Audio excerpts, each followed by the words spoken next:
Welcome back to Kettlebells and Cocktails. I'm your host, Nikki, and I am here with Joe Jenitin Palawa from the Morning Chalkup. How's it going, Joe? All right, Nikki, how are you? I am good. This is yet another edition of the Weekly Buzz. It is our partnership with the Morning Chalkup, where Joe is kind enough to come on and give us the highlights of what is sort of the latest and greatest in the news and headlines of all things CrossFit, things in the competitive world, things in the affiliate world, in the community. And I am particularly excited to chat with you today, Joe, because I feel like we have like a wide variety of topics to Yeah, for chat sure. about. For sure. We're hitting a lot of our boxes today. Mhm. Can Yeah. we start with sort of like the big news in and around the CrossFit world when it comes to what the upcoming competitive season is going to look like? Yeah. Good idea. Let's start there. Last week, CrossFit released the season schedule with more information than we have had up to this point for the 2024 season. And a couple of big things to note. First, and this is going to affect, I think, the most members potentially of the community. The open to quarterfinals path is now going to include not just the top 10% out of the open, but the top 25% out of the open. So, top Okay. 25% qualifies for quarterfinals. So, let's talk about that one, and then we'll talk about the other big here. Okay. Um, Okay.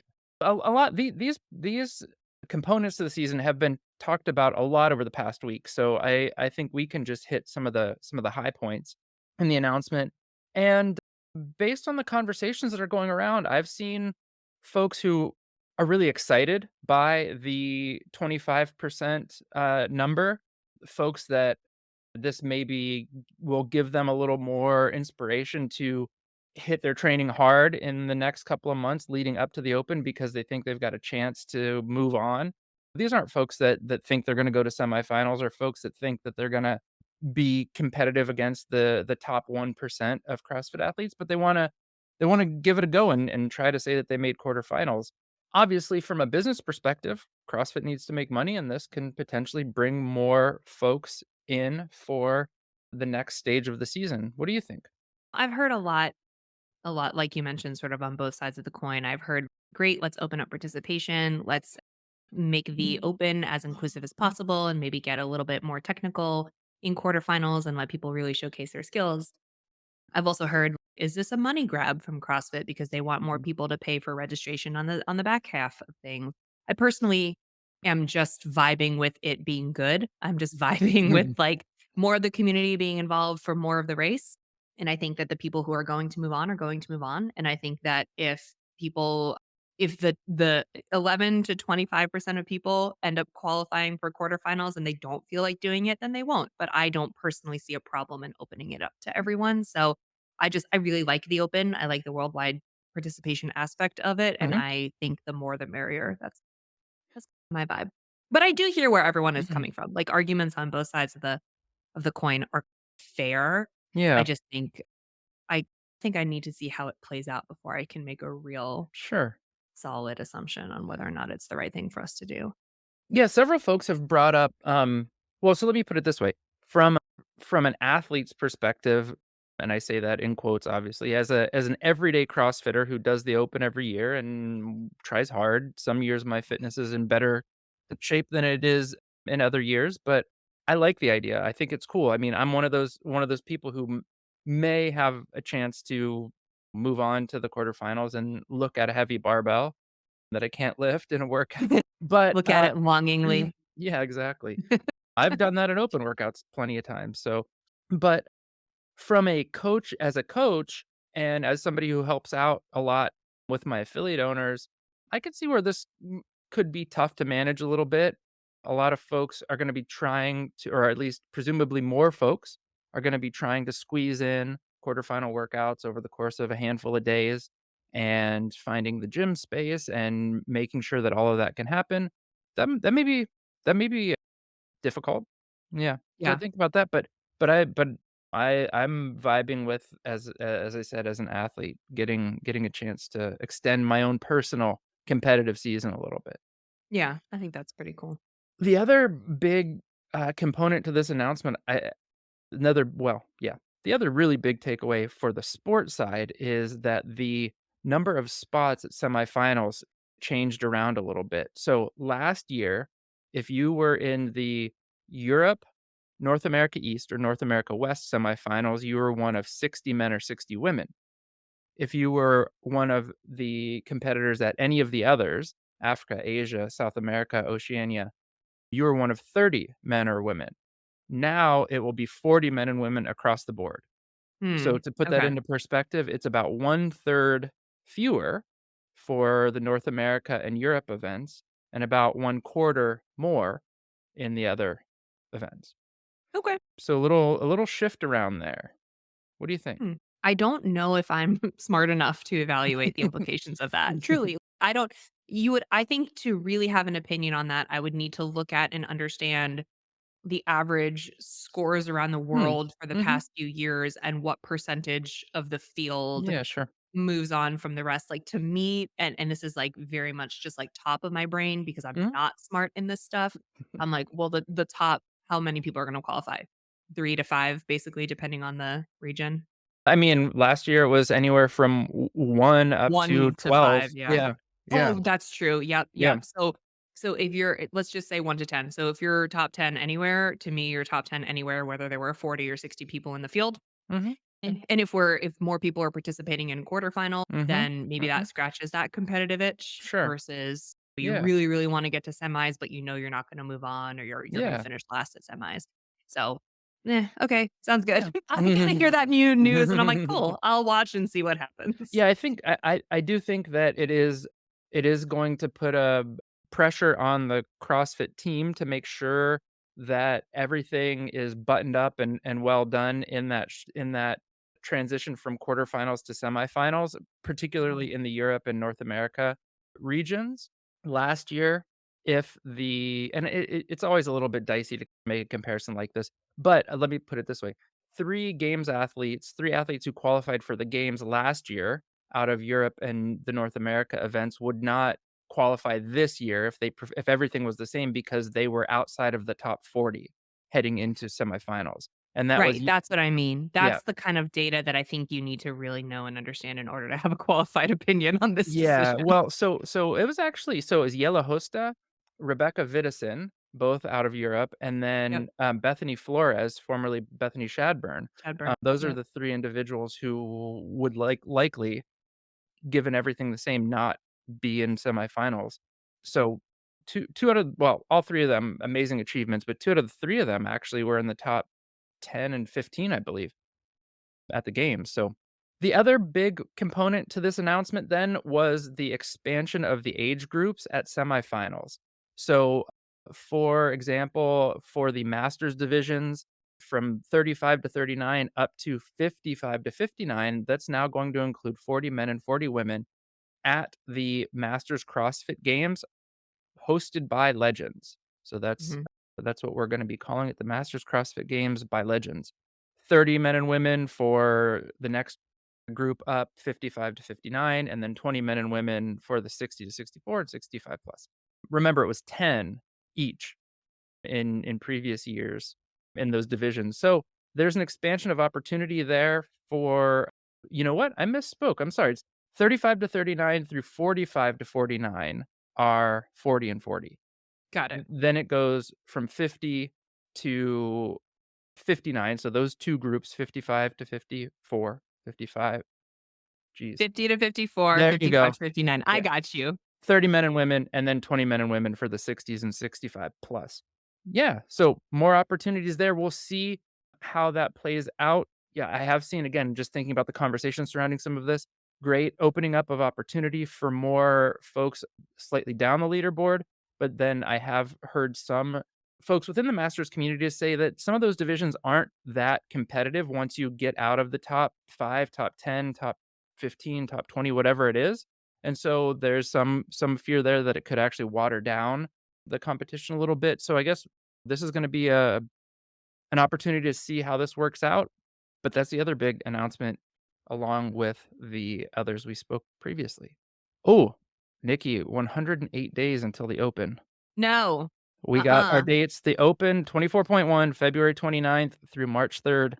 and then the following 2 weeks after that, March 7th I through the I feel 11th attacked, Joe. I feel and attacked. 14th through the 18th. No, no. I'm gonna help you out. We're gonna talk a little bit more about that in a minute, but we've got some other updates to go through first. Okay, tell me. TYR Wodapalooza.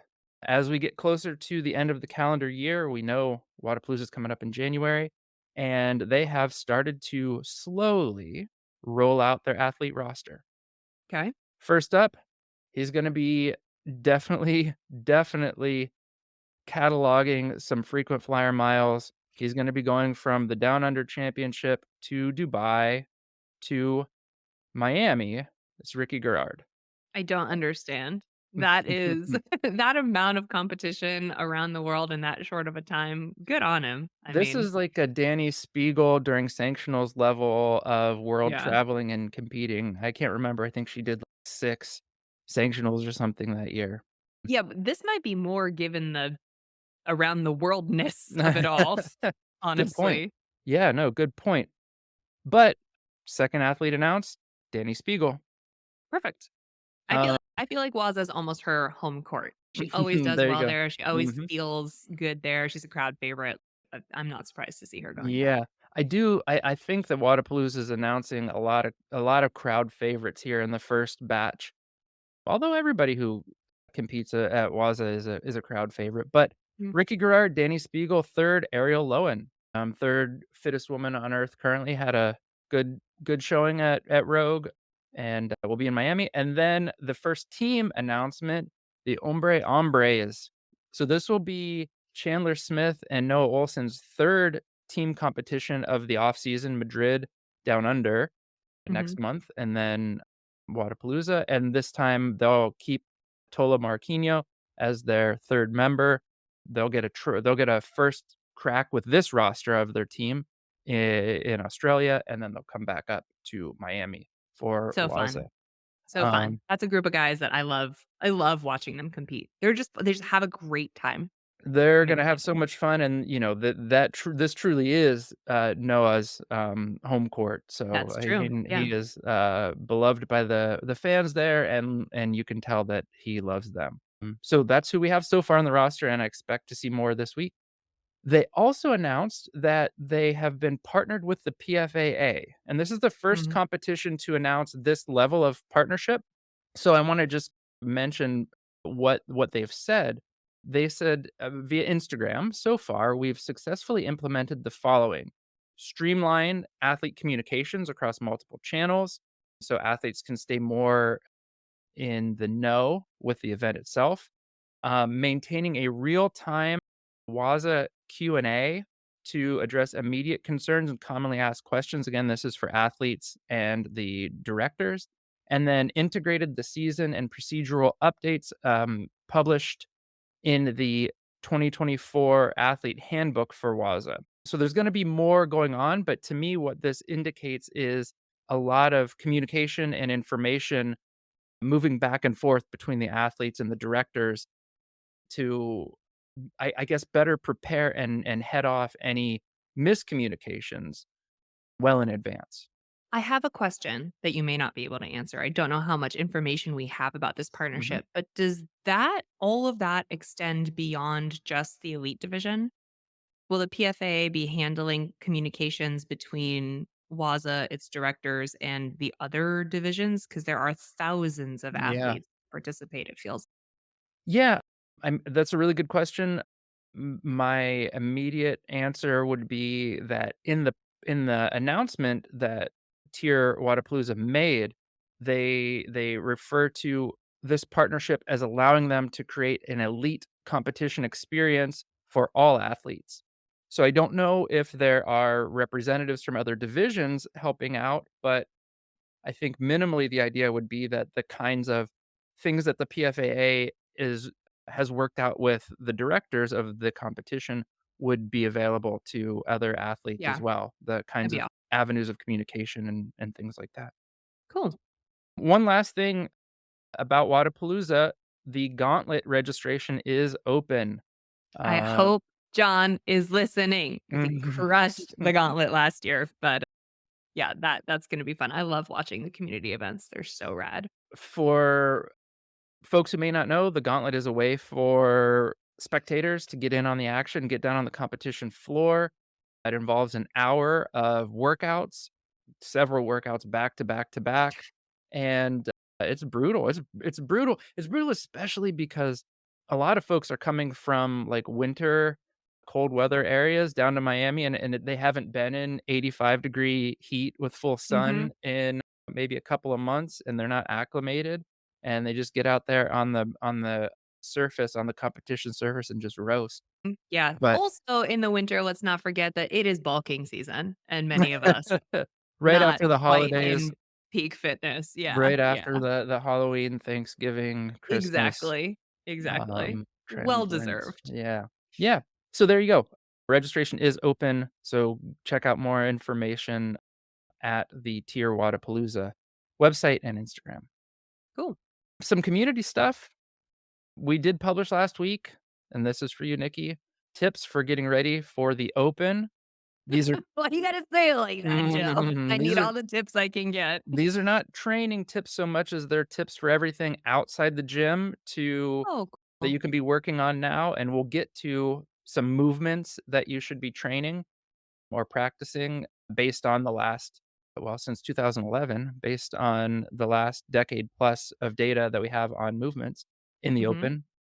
But the article that we published last week was written by Tracy Tucker, who is the nutrition coach at Training Think Tank, and she works with elite level athletes as well as other coaches, and she put together a list of some things about focusing on recovery and nutrition, particularly working even now, we've got 3.5 months-ish working on dialing in nutrition, dialing in hydration, working on sleep quality. Sometimes sleep quantity is difficult because our lives are so busy, but working on sleep practicing mindset training, managing your expectations, thinking about your expectations and things like that going into workouts, practicing strategy and workout planning. My plan always is to start out hot, go fast in the middle, and finish hard, and it rarely works. I was gonna So, say, how does that work out for you? it rarely works. So I'm gonna that's something that I'm gonna try to work on the next couple of months. I'm gonna try to strategize my workouts and all of that. Yeah, So those are nice. some great tips. Training intensity over volume. The vast majority over the years of our open workouts have been between like the 7 and 14-minute range. So training within that framework, all of those things and many more are discussed in that article. So I would suggest for folks to check that out from last week.